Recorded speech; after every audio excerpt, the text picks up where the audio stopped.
نہ مطلق ہے، جو بھی کلمہ پڑھتا ہے قرآن کو اللہ کا حکم مانتا ہے، قرآن کہتا ہے کونوا مع الصادقین، ہو جا سچوں کے ساتھ۔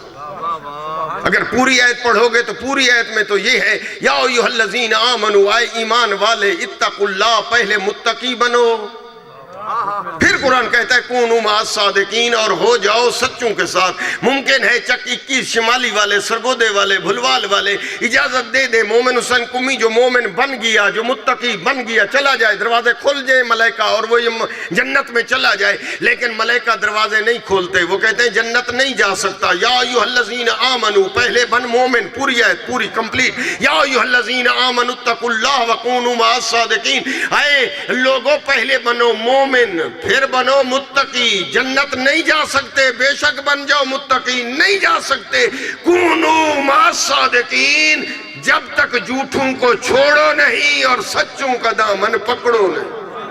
خوشنودیے محمد و آل محمد بآواز بلند صلوات۔ قرآن کا فیصلہ، مجھے پتا ہے آپ سارے عاشق قرآن ہیں، آپ کے دل میں جو قرآن کا جذبہ ہے، ہم فیصلہ مانیں گے تو قرآن کا، سر جھکائیں گے تو قرآن کے آگے۔ کیوں؟ اس لیے کہ جی اللہ کا کلام ہے، سنانے والا نبی، اور ہم سب کے لیے حجت ہے۔ کسی بھی مسلک کا کوئی بندہ ہو، جی کوئی بھی مکتب ہو، قرآن حجت۔ قرآن کہتا ہے مومن بن، متقی بن، پھر جنت جائے گا تب جب جھوٹوں کو چھوڑے گا، سچوں کا دامن پکڑے گا۔ اب بات یہاں پر یہ ہے، میں جو آپ کا 1 گھنٹہ ٹائم لینا چاہتا ہوں نا، وہ اس بات پہ لینا چاہتا ہوں کہ وہ سچے ہیں کون۔ اب جس سے پوچھو ہر کوئی یہی کہے گا سچے وہ جن کے ساتھ ہم، جن کے پیچھے ہم۔ مجھے نہیں معلوم، آپ کے علاقے میں شاید کوئی اور ہو۔ کسی عالم سے پوچھو کہے گا سچے وہ جن کے پیچھے میں، حافظ سے پوچھو سچے وہ جن کے پیچھے ہم، مفتی سے پوچھو، مولانا سے پوچھو، مجتہد سے پوچھو، جی علامہ سے پوچھو، سچے وہ جن کے پیچھے ہم۔ اب بات یہ ہے کہ وہ دیکھنا ہے وہ سچے کون، نہ بات تیری نہ بات میری، بات قرآن کی۔ او اگر ذہن بن جائے تو قرآن سے پوچھیں، قرآن تو بتا کہ سچے کون۔ او میرا دوست، القرآن یفسر بعضہ بعضا، قرآن کی ہی تفسیر کرتا ہے۔ قرآن کی ایک آیت سمجھ میں نہ آئے تو دوسری سے پوچھو کہ پہلی آیت سے مراد کون ہے۔ جی آئے، اب یہ لفظ یہاں پر آ گیا، میں یہاں لکھ دیتا ہوں یہ لفظ، کونوا مع الصادقین، ہو جاؤ سچوں کے ساتھ۔ اس کی تفسیر دوسری آیت سے پوچھتے ہیں، آیت سے قرآن بتائے گا کہ صادقین کون ہیں۔ نبی اسلام نے مختلف ممالک کو دعوت اسلام کے خطوط لکھے، جی فارس لکھا ایک خط میرے نبی نے، یمن لکھا، روم لکھا۔ جی جو یمن لکھا تھا عیسائیوں کو، جی نصارہ نجران نے وہ خط پڑھا تو غصے میں آ گئے، اسلام کی دعوت دینے والے یہ ہمیں کون ہیں؟ جی ہم تو پہلے سے آلریڈی مسلمان ہیں۔ کچھ لوگوں نے کہا غصے میں کیوں آتے ہو، چلتے ہیں مدینے، خط آیا ہے وہاں سے، ان سے کرتے ہیں بحث مناظرہ، اگر وہ گئے جیت ہم چلے جائیں گے ان کے نظریے پہ، اگر ہم جیت گئے تو ان کو لے آئیں گے اپنے نظریے پر۔ سج کر دھج کر وہاں سے روانہ ہوئے، 72 مرد اور ایک عورت، 72 مرد اور ایک تیار ہوئے، مدینے سٹی آ گئے، شہر سے باہر پڑاؤ ڈالا اور انہوں نے ریشم کی عبائیں پہنی۔ یہ عبا ہے جو مولوی صاحبان اوپر پہنتے ہیں، جی ریشم کی، ریشم سمجھے مرد کے لیے حرام ہے جی، اور چاندی کی انگوٹھیاں نہ، سونے کی مندریاں انگوٹھیاں پہنی، سج دھج کر نبی کی خدمت میں آ گئے، شہر مدینہ مسجد نبوی کے اندر۔ روایت کہتی ہے انہوں نے سلام کیا، نبی نے سلام کا جواب نہ دیا، رخ موڑ لیا دوسری طرف۔ جی اب وہ مسجد میں جتنے لوگ تھے سب سے پوچھنے لگے کہ وجہ کیا ہے، خط لکھ کر بلایا، ہم سلام کرتے ہیں یہ سلام کا جواب نہیں دیتے۔ تاریخ یہ کہتی ہے کہ سب سے پوچھا، ایک ایک نے کہا ہمیں علم نہیں ہے کہ نبی نے سلام کا جواب کیوں نہیں دیا آپ لوگوں کو۔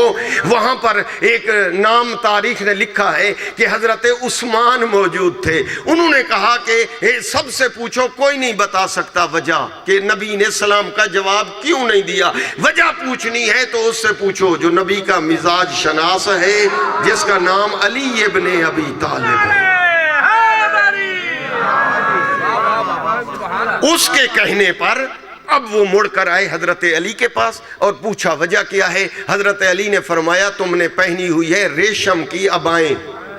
سونے کی انگوٹھیاں مرد کے لیے دونوں چیزیں حرام، جب تک پہنے رہو گے رسول اللہ سلام کا جواب نہیں دیں گے جی ہاں۔ تو آپ کے علاقے میں تو سونے کی انگوٹھیاں نہیں پہنتے نا، کیوں؟ اس لیے کہ لوگوں کو مسئلے کا علم ہے، بعض جہاں علم کی کمی ہے ہاں سونے کے لاکٹ، سونے کی مندریاں، شادی ہوئی داماد کو سسر جو ہے سونے کی انگوٹھی پہناتا ہے، پھر مولانا سے کہتا ہے کہ بلا مولانا غلام جعفر صاحب دعا کریں کہ یہ شادی مبارک ہو جائے۔ مولانا کہیں گے جس شادی کی ابتدا ہاں فعل حرام سے کر رہے ہو، ارے وہ مبارک بنے گی کب؟ جی ہاں تو لہٰذا جی بعض علاقوں میں علم نہیں ہے جی ہاں، اور آپ کے علاقے میں تو علم ہے ماشاءاللہ، نہ یہاں ریشم کوئی پہنتا ہے اور نہ کوئی سونے کے لاکٹ اور انگوٹھیاں پہنتا ہے مرد، یہ عورت کے لیے جائز ہے۔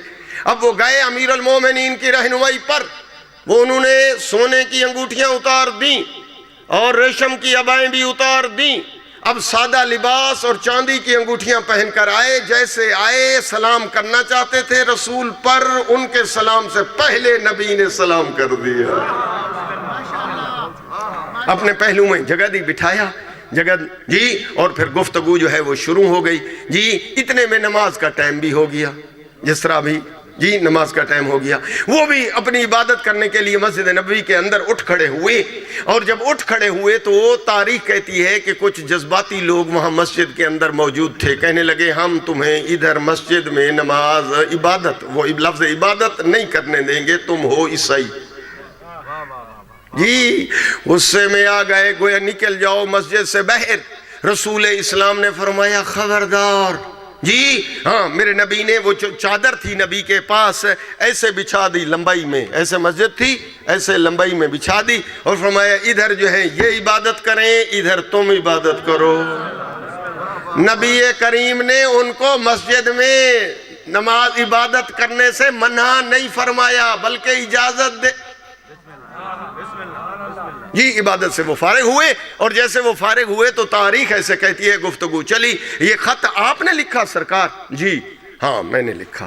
آپ نے اسلام کی دعوت دی؟ جی ہم تو پہلے سے آلریڈی مسلمان ہیں۔ پاک پیغمبر دیکھ کر فرماتے ہیں عجیب تم کیسے مسلمان ہو، صلیبیں تمہاری گردنوں میں لٹکی پڑی ہیں، عجیب تم مسلمان ہو، خنزیر کو حلال بھی سمجھتے ہو اور کھاتے بھی ہو گوشت، ارے تم کیسے مسلمان ہو، حضرت عیسیٰ کو ابن اللہ، اللہ کا بیٹا کہتے ہو، جبکہ وہ تو ہے لم یلد ولم یولد، اللہ کا نہ باپ نہ بیٹا نہ شجرہ نسب جی ہاں۔ تو وہ جو ہے آگے بول پڑے جی، سرگودے والے نہیں تھے، وہ یمن سے تھے جی بول پڑے، باقاعدہ بولے، جو بولے بتاؤں، دیکھ کر کہنے لگے حضرت عیسیٰ اللہ کے بیٹے ہیں۔ کیا دلیل ہے؟ کہا اس لیے کہ ان کے باپ نہیں ہے، اور جس کا باپ نہ ہونا وہ اللہ کا بیٹا ہوا کرتا ہے، یہ تھی ان کی دلیل۔ دلیل سن تو لو نا، مانو نہ مانو۔ ان کے باپ نہیں، جن کا باپ نہ ہو وہ اللہ کا بیٹا ہوتا ہے۔ آیت آ گئی میرے نبی پر، جبریل آ گیا کہ سنا دو ان کو آیت، یہ کہتے ہیں جس کا باپ نہیں جی وہ اللہ کا بیٹا ہوا کرتا ہے، تو ان سے کہہ دو ان مثل عیسیٰ عند اللہ کمثل آدم، عیسیٰ نبی کی مثال اللہ کے نزدیک آدم جیسی ہے۔ جس کا باپ نہیں اگر وہ اللہ کا بیٹا ہے تو ان سے پوچھو آدم کے نہ باپ ہے نہ ماں، مان لینا پھر حضرت آدم بھی اللہ کے بیٹے جی، پر وہ سرگودے والوں کی طرح نہ تھے، ضدی تھے، اڑ گئے، دلیلیں سننے کے باوجود نہ مانے، ضد میں آ گئے، نہ مانے، نہیں حضرت عیسیٰ تو اللہ کا بیٹا ہے۔ اس وقت یہ آیت آ گئی جو میں آپ کو سنانا چاہتا ہوں جی، وہ آیت یہ تھی کہ فَمَنْ حَاجَكَ فِيهِ مِنْ بَعْدِ مَا جَاءَكُم مِنَ الْعِلْمِ فَقُلْ تَعَالَوْا نَدْعُوا أَبْنَاءَنَا وَأَبْنَاءَكُمْ وَنِسَاءَنَا وَنِسَاءَكُمْ وَأَنفُسَنَا وَأَنفُسَكُمْ ثُمَّ نَبْتَهِلْ فَنَجْعَلْ لَعْنَةَ اللَّهِ عَلَى الْكَاذِبِينَ۔ علم آ جانے کے باوجود پھر بھی یہ ضد کرتے ہیں تو فقل ان سے کہہ دو کہ کل تم بھی میدان میں آؤ، میں بھی آؤں گا، نَدْعُوا أَبْنَاءَنَا وَأَبْنَاءَكُمْ، تم اپنے بیٹے لاؤ میں محمد اپنے بیٹے لاؤں گا، تم اپنی بیٹیاں لاؤ میں اپنی بیٹیاں لاؤں گا، تم اپنے جیسے لاؤ میں محمد اپنے جیسے لاؤں گا۔ نعرہ رسالت، نعرہ حیدری، علامت آپ کی صحت و سلامتی کے لیے بلند تر صلوات۔ یہ آیت آ گئی، نبی نے سنا دی، میرے خیال میں یہی ٹائم تھا تقریباً جی، کیوں اس لیے کہ ظہر ہو گئی تھی، آیت بعد میں اتری تھی جی، تقریباً عصر کا ٹائم تھا جی، اور یہ آیت آ گئی، نبی نے سنا دی، ان کو بھی سنا دی، انہوں نے بھی سن لی، اپنوں نے بھی سن لی۔ بابا جو یمن سے عیسائی آئے تھے انہوں نے بھی سن لی، جو اپنے آس بیٹھے تھے پاس انہوں نے بھی، کہ آیت میں لفظ جمع کے ہیں جی، آپ جس طرح جانتے ہیں نا جمع، وہ بھی عربی زبان تھے اپنے بھی، اور وہ سب سمجھ رہے تھے کہ جمع شروع ہوتی ہے عربی کی تین سے جمع شروع ہے۔ اردو میں ایک کو واحد بولتے ہیں، دو کو اردو میں جمع بولتے ہیں، دو بندے یعنی جمع، پر عربی میں دو نہیں، عربی میں تین سے جمع شروع ہوتی ہے، ایک واحد، دو کو عربی میں بولتے ہیں دوستو علمی لے لو، دو کو بولتے ہیں تسمیہ، اور تین کو بولتے ہیں جمع، یعنی یا ابنا جمع، نساء جمع، انفس بھی جمع جی۔ حکم یہ ہے کل جو میدان میں جائیں گے وہ جمع کی طرح ہوں گے، یعنی یا تین ہوں گے یا اس سے اوپر ہوں گے جی۔ ابنانا جتنے بیٹے ہیں سب لو، جمع ہے، آخری لیمٹ ہے نہیں جی، ہراڑوں ہزاروں کروڑوں ارب خرب بھی ہونا، یہ جمع کی چھتری اتنا وسیع ہے کہ آخری لیمٹ ہے نہیں، جتنے بیٹے ہیں سب آئیں، جتنی جانثار ہیں سب آئیں، جتنے وفادار ہیں سب آئیں، جتنے اس پیمانے پہ اتر سکتے ہیں سب آئیں، نساء بھی بیٹی، نساء زوجہ، نساء جو ہے ماں، جتنا بیٹیاں ہیں سب آئیں، جتنا مائیں ہیں سب آئیں، جتنا جو ہیں گھر والیاں ہیں سب آئیں، جتنا مقام ماں پر ہیں وہ سب ہیں، ہماری طرف سے کوئی پابندی نہیں، پر اس معیار پہ ہونے چاہیے۔ فَنَجْعَلْ لَعْنَةَ اللَّهِ عَلَى الْكَاذِبِينَ، جھوٹوں پہ لعنت کرنا پڑے تو کر سکیں۔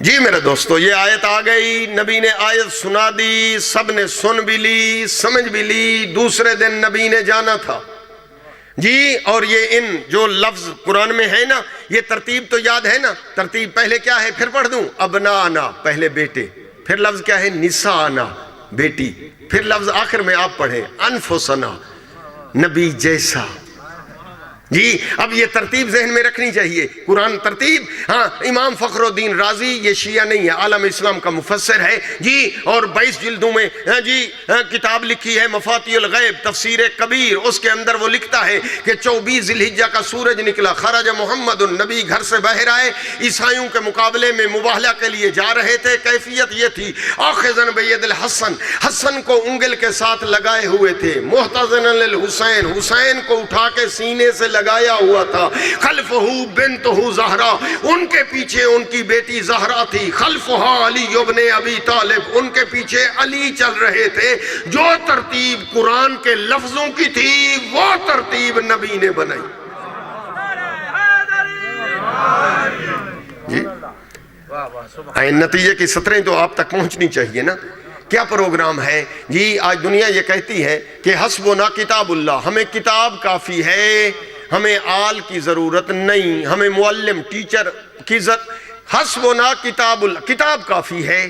آئیں اب میں یہاں پر استدلال آپ کے سامنے محبت سے پیش کرتا چلوں، یقیناً علمی چہرے میرے سامنے کروں تو اور کہاں یہ آیت کا استدلال جو ہے وہ پیش کروں گا۔ کیا پروگرام ہے، 23 ذی الحجہ کو نبی نے قرآن پڑھا لیکن انہوں نے نہ مانا، تورات سے دلائل دیے نہ مانے، انجیل سنائی نہ مانے، میں کہتا ہوں عقلی دلائل نبی نے پیش کیے لیکن ان لوگوں نے نہ مانے، آیتیں لم یلد ولم یولد سنائی نہ مانے، انما صلی عیسیٰ عند اللہ جی وہ نہ مانے جی۔ جس پر جی نبی کیا منوانا چاہتے تھے، حضرت عیسیٰ بیٹے نہیں، اللہ کی توحید منوانا چاہتے تھے۔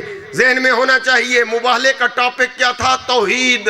توحید منوانے کے لیے پورا دین نہیں، پوری شریعت نہیں، حلال و حرام کی باقی تفصیل نہیں، چپ چاپ ساتھیوں رسول اکرم توحید منوانے کے لیے 23 والے دن تورات زبور انجیل عقلی دلائل قرآن پڑھتے رہے، پر رسول اسلام ان سے توحید نہ منوا سکے، اور مباہلہ میں رسول کو آل رسول کی ضرورت پڑی۔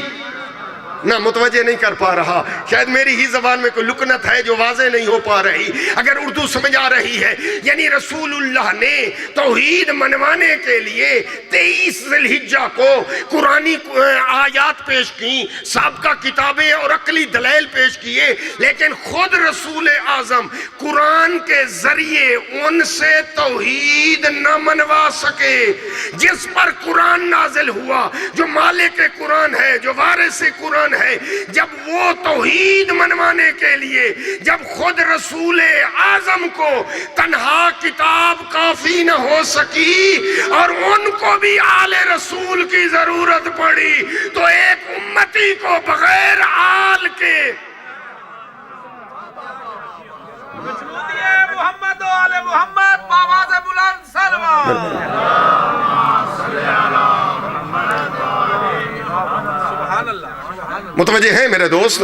پر محبت سے یہ جملے لیتے چلے۔ آج دنیا کہتی ہے جی مقام توسل میں یا رسول اللہ مدد کہنا شرک ہے، استغفر اللہ، یا علی مدد کہنا بدعت ہے۔ جی ہاں، میں کہنا چاہتا ہوں اگر یہ بات آ گئی ہے لے لو تو میں عرض کر دوں، مقام توسل میں قرآن کی 9 آیتیں ہیں جو کہتی ہیں وسیلہ اور توسل عین اسلام ہے۔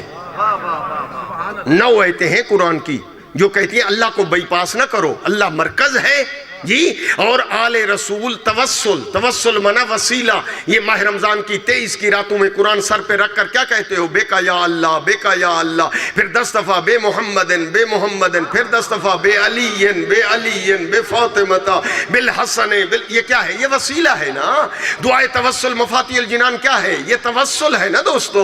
لیکن جو توسل کو نہیں سمجھتے وہ کہتے ہیں نہیں، یا رسول اللہ مدد بھی شرک، یا علی مدد بھی شرک، یا حسن بھی شرک، یا جی علی اصغر مدد بھی شرک۔ تو میں یہ جملہ کہنا چاہتا ہوں، مناظرہ نہیں، اگر لے سکتے ہو لے لو، محبت کی فضا میں اور عقل کی روشنی میں۔ اور میرا دوست اگر اللہ کے علاوہ کسی اور سے مدد لینا شرک ہے، بدعت ہے، منع ہے، اگر اجازت نہیں تو آپ میدان مباہلہ میں روک لے سید الرسل کو، نہ جائیں اہل بیت کو لینے کے لیے علی کے در پر۔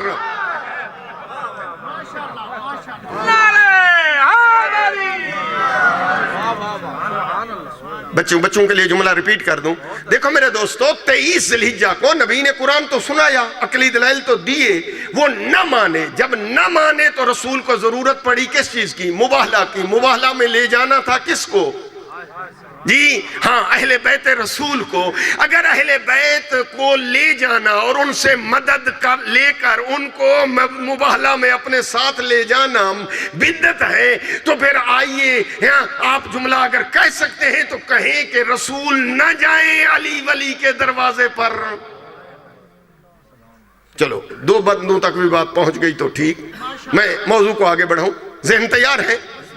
جی اب تاریخ یہ کہتی ہے جیسے پاک پیغمبر جی یہ ہستیاں یعنی 5 تن کی شکل میں پیغمبر روانہ ہوئے، ان کے رات میٹنگ ہوئی تھی ان عیسائیوں کی، اور ان میں طے پایا تھا اگر پیغمبر جو ہے اپنی جی امت کو لے آئے تو ڈٹ جانا، مقابلہ کر دینا، اور اگر اپنا لہو لے آئے،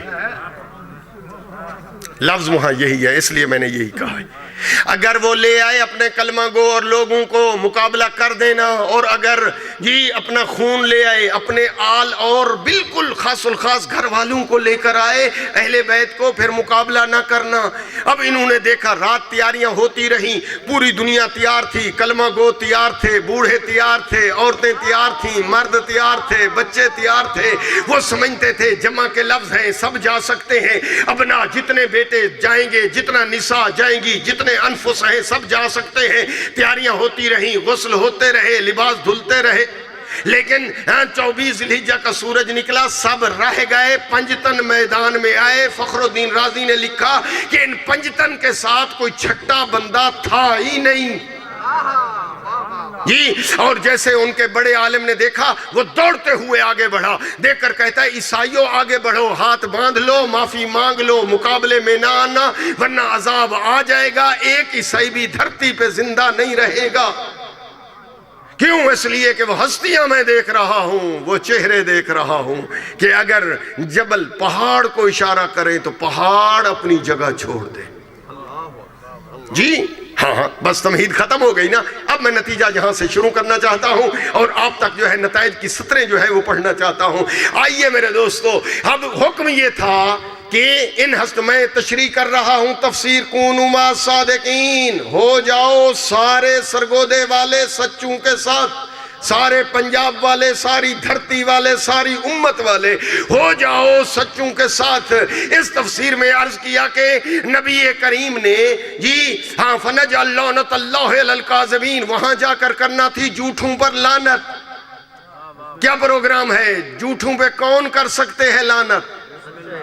لعنت سے گھبرا جاتے ہیں کچھ دوست. نہ میرا دوست، لعنت گالی نہیں ہے، قرآن میں لفظ لعنت موجود ہے.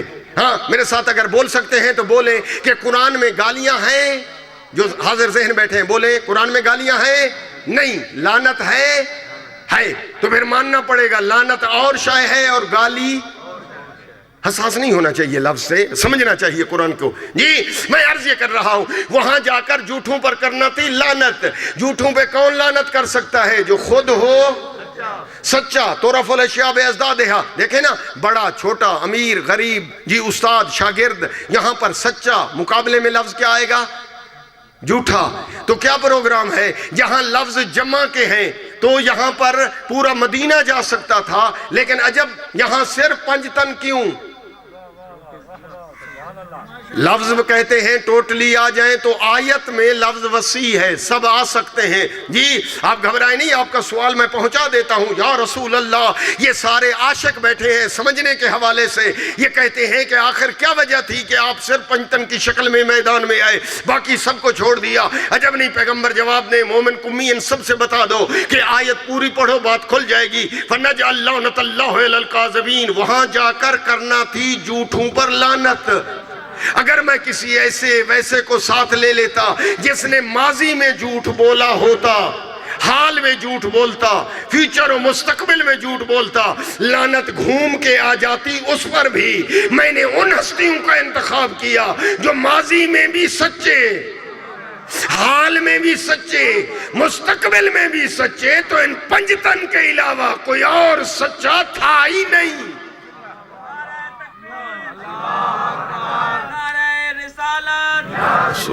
نعرہ حیدری، آواز بلند تر صلوات.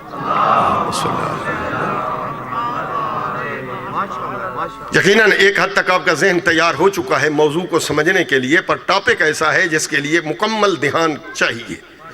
تب واضح ہوگا کہ رسول نے یہ عمل 24 ذی الحجہ کو جی یہ جو کیا ہے نا، اس کو سمجھنے کے لیے، اس آیت کا مفہوم اور تشریح ذہن میں بٹھانے کے لیے میرے دوستو، جی اب پیغمبر جو ہے 5 تن کے ساتھ آئے. ممکن ہے آپ میرے اوپر سوال کر دیں، اس لیے کہ سارے پڑھے لکھے دوست بیٹھے ہیں، شاید بول نہ سکیں، لیکن کہہ دیں جی صلوات پڑھ لیں باواز بلند. میرا محترم آئیے میرے محترم جی باجازت شما. جی سوال یہ کر دیں اللہ کو تو علم تھا یا نہ کہ کل جو میدان میں جائیں گے یہ فقط 5 ہوں گے؟ اللہ کو علم تھا؟ بولیں بابا اللہ کو علم تھا نا. تو پھر یہاں پر جی آپ سوال کریں گے مولوی صاحب یہ بتا دیں کہ یہاں پر جمع کے لفظ پھر کیوں ہیں؟ ابناءنا، کتنے بیٹے گئے؟ 2 کو تثنیہ کہتے ہیں، جمع نہیں ہونا چاہیے. ابنا ابنان ہونا چاہیے تھا. مولوی صاحب ہم بھی تھوڑی بہت ٹھیک ہے دیہات میں رہتے ہیں، لیکن ہمیں بھی پتا ہے کہ یہ تثنیہ ہونا چاہیے. یہاں تو جمع کا لفظ اللہ نے قرآن میں کیوں نازل کیا؟ نساء جو ہے ایک خاتون گئی ہے بی بی زہرا، یہاں پر لفظ نساء جمع ہے. اللہ کو علم تھا کل 24 کو پیغمبر جو لے کے جائے گا وہ ایک اکیلی کو عربی میں کہتے ہیں واحد والا لفظ ہونا چاہیے. یہاں جمع کا لفظ نساء کیوں نازل ہوا؟ آپ سمجھنے کے لیے اعتراض تو میرے اوپر کر دیا، پر جواب بھی تو لے لو نا. جی انفسنا یہ بھی جمع کا لفظ ہے. یہاں پر جانے والے اکیلے علی ہے، لفظ واحد کا ہونا چاہیے تھا. تھوڑا سمجھے نا، عام مجلسیں تو آپ سنتے رہتے ہیں، اب مولویوں کو بلایا ہے تو مولوی تو یہی قصیدے قرآن کے سنائیں گے نا. پھر ذہن بنائیں یہاں انفس کا لفظ جو ہے وہ جمع کا کیوں آ گیا جبکہ یہاں پر جانے والے اکیلے علی؟ تو پھر لفظ بھی کیا ہونا چاہیے؟ نفس واحد. پھر انفس جو ہے وہ نہیں ہونا چاہیے۔ اور میرا دوست اللہ کے علم میں تھا، اگر لفظ اللہ واحد کے نازل کر دیتا، واحد کا معنی یہ ہے پھر میدان میں بھی واحد جائے، دو نہ جائے جی۔ اگر اللہ جو ہے واحد کے لفظ نازل کر دیتا، آج دنیا ہمیں بولنے نہ دیتی۔ دنیا یہ کہتی مولانا لفظ واحد کے تھے، لفظوں میں گنجائش نہیں تھی۔ اگر لفظوں میں ہوتی گنجائش اور لوگوں کو بھی ساتھ لے جانے کی ہوتی اجازت پیغمبر کو، تو پیغمبر پھر ان کو بھی لے کے جاتے، ان کو بھی لے کے جاتے، ان کو بھی لے کے جاتے، ان کو بھی لے کے جاتے۔ ارے لفظ محدود تھے، لفظ واحد تھے، نبی مجبور تھے، اوروں کو لے جانے کی اجازت نہ تھی، اس لیے یہ بھی نہ جا سکے، یہ بھی نہ جا سکے۔ اللہ نے جمع کے لفظ نازل کر کے اجازت دے دی، میرا پیغمبر کھلی اجازت ہے، جمع ہے، اربوں خربوں آئے، سارا مدینہ، سارا مکہ، ساری دھرتی لے جانا چاہے، اجازت ہے، لے جا، پر عجب اس پیمانے پہ ہونے چاہیے کہ کبھی انہوں نے زندگی میں جھوٹ نہ بولا ہو۔ سبحان اللہ، کیا بات ہے، تکبیر، اللہ اکبر، نعرہ رسالت، نعرہ حیدری۔ توجہ کریں، میں نتیجے کی سطریں پڑھوں جی، سمیٹوں بھی اور پھر نتیجہ بھی آپ تک پڑھوں۔ اور میرا دوست یہ انتخاب تیرا نہیں تھا، میں اصل میں وہ تشریح اس لفظ کو تو یاد کرو نا، لفظ کیا تھا؟ کونوا مع صادقین، ہو جاؤ تم سارے سچوں کے ساتھ۔ اب قرآن نے وہ سچے صرف بتائے نہیں، آخر والے قرآن نے وہ سچے صرف بتائے نہیں بلکہ میدان میں چلتے ہوئے دکھائے۔ نہیں آپ کی چپ کہتی ہے کہ یہ موضوع سمجھ نہیں آیا جی، واضح میں نہیں کر سکا۔ میں عرض کرنا چاہتا ہوں میرا دوست، تشریح اس کی یہ ہے کہ یہ انتخاب نہ تیرا تھا، یہ انتخاب نہ میرا تھا، یہ انتخاب رسول اللہ کا تھا۔ نبی نے جب میدان مباہلہ میں لے جانے کے لیے انتخاب کیا، میں دیکھتا ہوں کہ کتنے میرے دوست متوجہ ہیں، میرا ساتھ دیتے ہیں۔ میں کہتا ہوں چھوڑو باقی گھروں کو، دو گھر ذہن میں رکھ لو، ایک گھر ہے علی کا، ایک گھر ہے نبی کا۔ نبی کے گھر میں کون ہے؟ آپ بولیں، نبی کی 9 گھر والیاں، بڑی عزت عظمت جی، 9 گھر والیاں۔ یہ گھر ہے علی کا، میری طرف دیکھیں، سرکار علی ہے اس میں، اور کون ہے؟ امام حسن، آپ بولیں امام حسین، اور کون ہے؟ سیدہ زہرا۔ یہ ہے علی کا گھر، یہ ہے نبی کا گھر۔ نبی نے جب انتخاب کیا میدان مباہلہ میں لے جانے کے لیے، ایک دفعہ رسول نے اپنے گھر کو بھی دیکھا، علی کے گھر کو بھی دیکھا، اپنے گھر سے ایک بھی ایسا نہ ملا جسے میدان مباہلہ میں لے کے چلے، علی کے گھر سے ایک بھی ایسا نہ ملا جسے گھر چھوڑ کے چلے۔ سبحان اللہ، علی حق، علی حق، علی حق، علی حق، نعرہ حیدری۔ نہیں، میں متوجہ کرنا چاہتا ہوں، ایک دفعہ متوجہ ہو جائے تو پھر میں اس کو سمیٹنے کی پھر کوشش کرنا چاہتا ہوں جی۔ تفسیر سننے والے، مجھے علم ہے آپ عاشق قرآن ہیں، آپ تفسیر ہی سننا چاہتے ہیں جی، اس لیے آپ نے ذہن بنایا، پوری توجہ سے قرآن کی تفسیر لے رہے ہو، عاشق قرآن، اللہ آپ کو آل رسول اور قرآن کے عشق میں شمار فرمائے۔ میں عرض یہ کر رہا ہوں کہ رسول اسلام نے جب یہ انتخاب کیا، یہ ہستیاں یعنی جمع کے لفظ تھے، حکم یہ تھا ٹوٹلی سچے لے جانے ہیں، کسی سچے کو گھر میں چھوڑنا نہیں ہے۔ اگر وہ جی، میں دیکھتا ہوں بعض بچے بعد میں آ جاتے، مولوی صاحب یہ کیا وجہ ہے کہ یہ چھوٹے بچے جو چل نہیں سکتے، یہ ایک کو نبی نے اٹھا لیا، ایک کو انگل کے ساتھ لگا لیا، سیدہ زہرا جو کبھی گھر سے باہر آئی نہیں، ان کو بھی چادر میں ملبوس اور وہ بھی میدان میں آ گئیں۔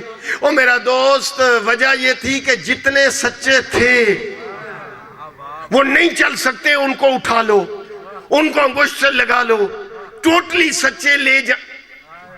چلو میں جملہ بدل دوں۔ اور میرا دوست، میں پڑھ رہا ہوں چہرے، کوئی دوست بچے یہ جوان بیٹھا ہے، یہ سوال کہ مولانا وجہ کیا ہے کہ یہ بچے جو ہیں 2 تھے، نبی بوڑھے ہیں، ایک ماں کے حوالے کر دیتے، ایک باپ کے حوالے کر دیتے، دونوں بچوں کو خود لے لیا، ایک کو اٹھا لیا، ایک کو گوشت سے لگا لیا، جی ہاں، ایک ماں بھی ساتھ ہے، باپ بھی ساتھ ہے، ایک بچہ ماں کے حوالے، ایک بچہ باپ کے حوالے۔ اور میرے دوستو چپ چاپ ساتھی ہو، توجہ ہو تو یہ نتیجہ لوگے۔ اگر رسول اسلام والدین کے حوالے یہ بچے کر دیتے، آج دنیا بولنے نہ دیتی، اور وہ دیکھ کر کہتے کہ دیکھو کہ یہ بچے جو ہیں، ہاں بچوں کی عادت ہوتی ہے جب ماں گھر سے باہر قدم رکھتی ہے، بچے ماں کے ساتھ چل دیا کرتے ہیں۔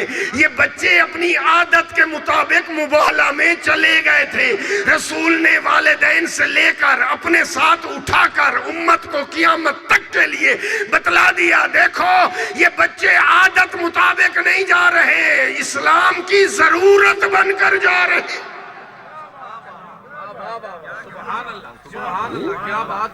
واضح ہو گئی یہ بات؟ چلو پھر آپ بتا دیں، واضح ہو گئی۔ آپ کہتے ہیں کہ حضرت علی ہر میدان میں آگے، آپ کو یاد ہے نا، بدر علی آگے، احد جی، خندق، خیبر، جو جنگ پڑھو علی آگے۔ اب مجھے اتنا تو آپ بتا دیں کہ مباہلہ میں کیا راز ہے کہ علی پیچھے؟ علی حیدر قرار ہر میدان میں آگے، پر مباہلہ میں قرآن کی آیت میں بھی انفس آخر میں، نبی نے علی کو بھی لیا پر آخر میں۔ او میرا دوست، یہ ذہن میں ہونا چاہیے، اگر علی حیدر قرار کو نبی آگے کر لیتے، آج دنیا پھر اعتراض نبی پہ کرتی کہ وہ پردیسی تھے، یمن سے آئے تھے جی، اور ان پردیسیوں پر روب ڈالنے کے لیے علی حیدر قرار کو نبی نے آگے کر کے علی کے دبدبے سے میدان مباہلہ رسول نے جیتا، علی کے دبدبے سے۔ پر علی کو آخر میں رکھ کر رسول اسلام نے یہ بتا دیا، امتی ہو کلمہ ہو سمجھنے والے سمجھو، میں نے علی کو آخر میں رکھ کر بتا دیا ہے کہ مباہلہ میں نے علی کی شجاعت سے نہیں جیتا، علی کی صداقت سے جیتا ہے۔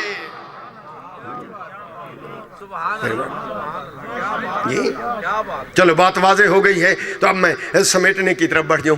یعنی جتنے سچے تھے نبی ان کو میدان میں، بچے تھے اٹھا لیا، نہیں چل سکتے، صدیقہ طاہرہ ساتھ لے لیا، کسی سچے کو گھر میں چھوڑا نہیں ہے۔ سچے کو عربی میں کیا کہتے ہیں؟ سارے پڑھے لکھے ہیں، صادق و صدیق۔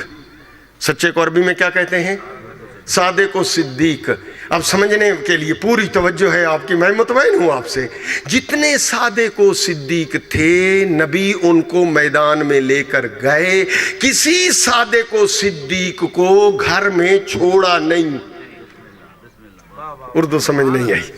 یعنی اگر ان پنجتن کے علاوہ کوئی اور صادق و صدیق ہوتا،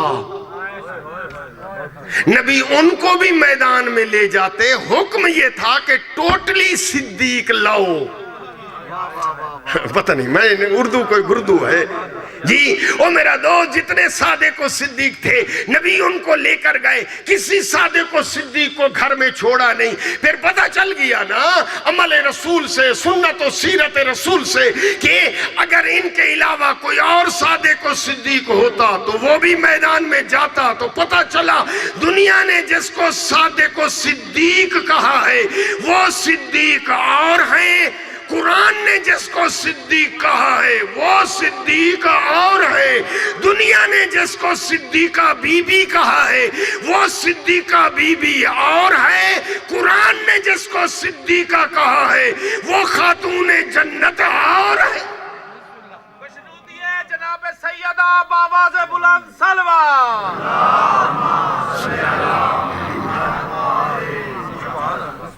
بات واضح ہو گئی؟ جی میں یہی بالکل ختم کر دیا میں نے، اب سمیٹنے کی طرف بڑھ رہا ہوں۔ آپ کی توجہ ہو گئی تو پھر میں یہ 5 لفظ جو ہے آگے بڑھانے کے لیے، وہ میرا دوست جتنی تفسیر ہے نا، یہی ایک تفسیر پیر کرم شاہ بھیرے والے آپ کے ادھر جی، ہاں وہ چیف جسٹس بھی رہے، انہوں نے لکھا کہ علی نفس رسول بن کر نہیں گئے، سب نے لکھا علی جان رسول بن کر گئے، نبی جیسے۔ نفس کا معنی ہے نبی جیسے، علم میں نبی جیسا، حلم میں علی کون ہے؟ نبی جیسا۔ سوام نبوت کے علاوہ ہر صفت میں جیسا نبی ویسا علی، سب نے یہی لکھا نفس رسول۔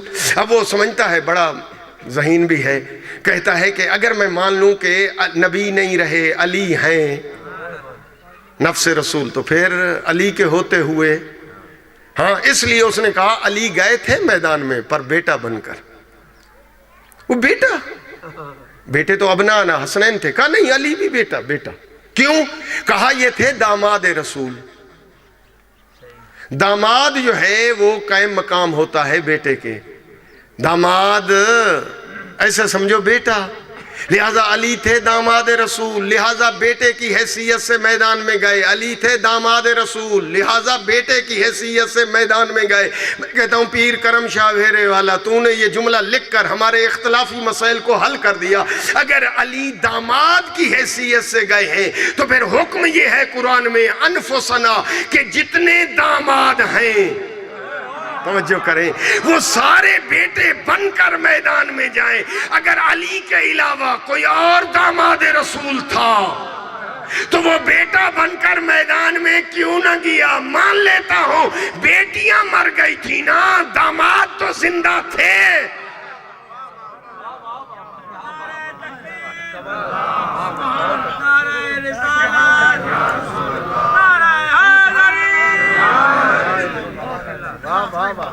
جی اللہ درجات بلند فرمائے سید غلام شبیر کاظمی کے.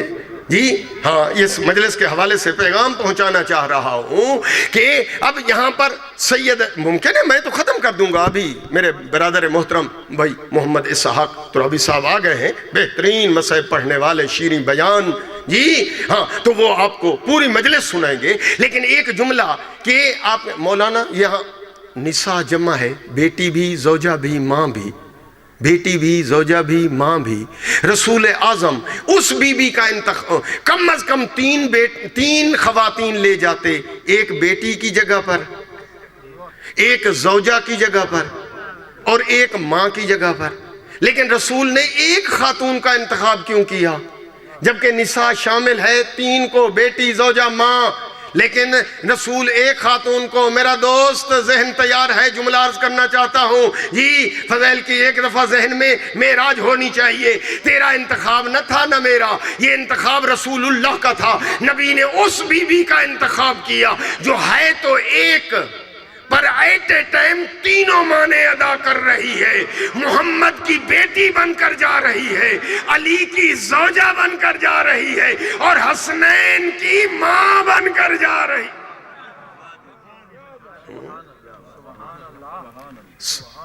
اب وہ اس آیت کو اس سے ملائیں تو نتیجہ آ جائے. مجھے اجازت دے دیں. آیت کیا تھی؟ کونو ما صادقین، ہو جاؤ سچوں کے ساتھ. نبی نے سچے صرف زبان سے بتلائے نہیں بلکہ میدان میں چلتے ہوئے دکھائے. تو گویا اب تشریح کریں، میں نے جو آیت پڑھی ہے اس کے ہو جاؤ سچوں کے ساتھ، نبی نے سچے دکھائے، یعنی ہو جاؤ ان کے ساتھ. اس ہونے کا ترجمہ آپ بتائیں، بس میں اجازت لے لوں.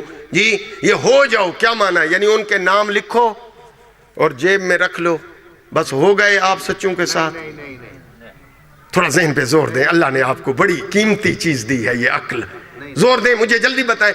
ہو جاؤ تساں سارے سچاں دے نال، سچاں دے نال تھی ونیو. اس کا کیا معنی؟ یعنی سچوں کے نام لکھ دو، تساں سارے سچاں دے نال تھی گیو ہے. کیا معنی؟ یہ ذرا یہی بتائیں، بس دعا مانگیں، میں اپنے برادر کو ٹائم دوں. یعنی ہو جاؤ سچوں کے ساتھ، تھی ونیو سچاں دے نال. انہا معنی کیا ہے؟ انہا مفہوم کیا ہے؟ جی قرآن مجھے بھی کہتا ہے، آپ کو بھی کہتا ہے، نام لکھ لیں، جیب میں رکھ دیں، نام لکھ لیں، گھر میں رکھ دیں. یہ ہو گئے سچوں کے ساتھ.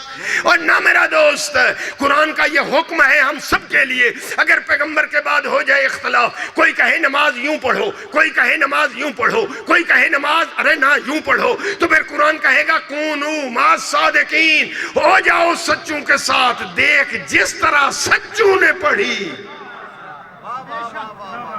نہیں اردو گردو ہو گئی سمجھ. اور یعنی روزے کی ٹائمنگ میں ہو جائے اختلاف، کوئی کہے جلدی کھولو، اعتراض ہو جائے، صحیح وہ روزہ تو ٹوٹ گیا. کوئی کہے دیر سے کھولو، پھر اعتراض ہو جائے، روزہ تو مکروہ ہو گیا، میں کیا کروں؟ اور قرآن کہے گا کونو ما صادقین، سچوں کو دیکھ، سچوں نے جس ٹائم کھولا. نہ میں واضح نہیں کر پا رہا جی. بچے آ جاتے ہیں مولانا جی یہ نماز جو ہے ماہ رمضان ہے, دوست ہمارے کلاس فیلو ہیں وہ کہتے ہیں آؤ چلیں جماعت سے پڑھتے ہیں ماہ رمضان میں. جی جماعتیں ہو رہی ہیں, ہاں رات کو یہ نماز پڑھیں گے, لیکن کچھ کہتے ہیں نہ پڑھو, نبی نے نہیں پڑھی. جی اب ہم کہاں جائیں؟ میں کہتا ہوں قرآن کہتا ہے کونوا مع الصادقین, ہو جا سچوں کے ساتھ, ہو جا پنجتن کے ساتھ. اگر پنجتن نے پڑھی ہے تو تو بھی پڑھ, پنجتن نے نہیں پڑھی تو نہ پڑھ. نہ میں واضح نہیں کر پا رہا. او میرا دوست اختلاف ہو جائے, جی حج پہ جا رہا ہوں, مناسک میں تبدیلی ہے, یہ کروں یا نہ کروں, طواف النساء کروں یا نہ کروں. قرآن کہتا ہے کونوا مع الصادقین. نہیں میں نہیں سمجھا پا رہا. جی باپ ہے, 4 بیٹے ہیں, ایک کہتا ہے ابو تیرا جنازہ میں 5 تکبیروں والا پڑھاؤں گا. وہ 3 بیٹے ہیں, کہتے ہیں نہیں ابو تیرا جنازہ ہم 4 تکبیروں والا کریں گے. اب وہ پریشان ہے. جی مولانا غلام جعفر کے پاس آ گیا. جی مولانا ناصر صاحب آپ ذرا یہ بتائیں, مولانا ترابی صاحب اب ہم کیا کریں؟ مولانا سب یہی کہیں گے, قرآن کہتا ہے کونوا مع الصادقین, ہو جا سچوں کے ساتھ. اگر سچوں نے 5 تکبیریں پڑھائی ہے تو 5 پڑھا, 4 پڑھائی ہے تو 4 پڑھا. کونوا مع الصادقین, ہو جا سچوں کے ساتھ. نبی نے وہ سچے صرف فقط بتائے نہیں بلکہ میدان میں چلتے ہوئے امت رسول نے سچوں کے ساتھ ہونے کا جی کیا عمل دکھایا. جی ادھر پیغمبر کا وصال ہوا, ادھر در زہرا پہ آگ آ گئی. جملہ ذہن میں رہنا چاہیے. اللہ درجات بلند کرے. سید غلام شبیر شاہ کے 40ویں کی مجلس ہے جی. اس مجلس اور سچوں کے صدقے میں سچوں کی چھاں تلے ہو, ان کی قبر پہ رحمتوں اور برکتوں کا نزول, مغفرت. جی ہاں امت نے پھر کونوا مع الصادقین پر کیا عمل کیا؟ قرآن تو کہہ رہا ہے, ابھی بھی قرآن کونوا ہو جا, لیکن ابھی پیغمبر کی قبر خشک نہیں ہوئی تھی. وہ دروازہ جس پہ آیت تطہیر کی تلاوت ہوتی تھی. جی کونوا مع الصادقین پہ دنیا نے عمل یہ کیا. سب نے لکھا, امام بخاری نے ایک کتاب ہے ادب المفرد, اس کے اندر لکھا کلما جاءت الفاطمۃ الی ابیہا, جب بھی زہرا اپنے بابا کے پاس آتی تھی قام الیہا, سید الرسول کھڑے ہو جایا کرتے تھے. سرگودے والے جو کام ہمیشہ کیا جائے, عربی میں اس کو سنت و سیرت کہا جاتا ہے. سنت و سیرت لا تغیر ولا تبدل, کبھی تبدیلی نہیں آتی. علامہ سید صفدر حسین نجفی کہتے تھے کہ جو سنت و سیرت میں تبدیلی نہیں آتی, بتاؤ اگر محشر کا میدان لگا ہوا ہو, یہی بی بی آ جائے, سید الرسول جی صدارت کی کرسی پہ موجود ہوں گے, کیا وہ کرسی چھوڑیں گے یا نہ؟ سنت میں تبدیلی نہیں ہوتی. وہ کھڑے ہو جائیں گے, جب کھڑے ہو جائیں گے ہاں تو پھر باقی نبی بیٹھے رہیں گے. جب سلطان انبیاء کھڑے ہو جائیں باقی کھڑے ہو جائیں گے. جب نبی کھڑے ہو جائیں گے پھر بتائیں امتیں بیٹھی رہیں گی. جس کی آمد پہ محشر کا پورا میدان کھڑا ہو جائے, بابے کے منبر کے سامنے 3 گھنٹے تک کھڑی رہے. کسی نے نہیں کہا زہرا تو تھک گئی ہوگی. جی جب واپس آئی ہے تو حالت بدل گئی تھی, کمر جھک گئی. جی کمر جھک گئی, سر کے بال سفید ہو گئے. مجھے معاف کرنا, نرم دل مومن بیٹھے ہو, سادات و غیر سادات. جی کوئی آدمی اپنی موت کی دعائیں خود نہیں مانگتا, اور خصوصاً 18 سال کا سن میں جینے کو دل کرتا ہے. یہ تو سب نے لکھا, سیدہ کی عمر 18 سال تھی اور دعا مانگ رہی ہے قنوت میں, اللہم اے اللہ زہرا کی موت بھیج دے, میں دنیا سے تھک گئی ہوں. آخر کیا مصائب تھے, کبھی سوچا ہے؟ یہ ذاکر مولوی اسٹیج پہ سارے کھل کے مصائب نہیں پڑھ سکتے. ذرا آپ بھی کبھی کتاب پڑھ لیا کریں کہ بابے کی رحلت کے بعد کوئی اتنے دکھ سہے. جی گھر کو آگ لگ گئی, محسن شہید ہو گئے, علی کو دربار میں لے گئے, آنکھ کھلی ہے, کہتی ہے فضا میرے سر کے وارث علی کہاں ہے؟ دیکھ کر کہتی ہے بی بی علی کو تو دربار میں لے گئے. مجھے معاف کرنا، جیسے علی کو دربار میں لے جانا سنا، پہلو کا درد بھول گیا. کہتی ہے مجھے بابے کی دستار لا کر دو. میرے بابا کی ابا کہاں ہے؟ میرے حسن کو بھی بلاؤ، میرے حسین کو بھی بلاؤ. دونوں شہزادوں کو ساتھ لیا، چلی ہے. جی روایتیں ایسے ہیں جہاں امیر کو لے کے جا رہے تھے، پہنچی ہے نا پیچھے، جا کر علی کے کمر بند میں ہاتھ ڈالا اور دیکھ کر کہتی ہے خلو ابن امی، خلو ابن امی، میرے وارث کو چھوڑ دو. وَإِلَّا اَكْشَرَنَّا شَعْرِي، ورنہ میں سر کے بال کھول دوں. جی علی فرماتے ہیں بد دعا نہ کر ورنہ مدینہ غرق ہو جائے گا. جی عزاداروں کو اتنے مصائب آئے، کمر جھک گئی، سر کے بال سفید ہو گئے. جی اپنی موت کی دعائیں مانگ رہی ہے. کیوں؟ کبھی سوچ لیا کر، یہ مصائب بے شک اپنی جگہ پر ہے، پر ہدایت کا بھی ذریعہ ہے کہ ایک بیٹی تھی روتی چلی، جس کی قبر بھی ابھی دنیا کو معلوم نہیں ہے. جی کوئی اتنے مصائب آئے، بابے کی قبر پہ آ کر ایک ہی مرثیہ پڑھا، جو ورثیہ نہ کسی نبی نے پڑھا نہ کسی ولی نے ایسا جملہ کہا. ہاں دیکھ کر کہتی ہے سبت علیہ مصائب لو انہا سبت اللیام سبن لیالیا. بابا تیری بیٹی پہ وہ مصائب ہے، اگر دنوں پہ آتے دن کالی راتوں میں بدل جاتے.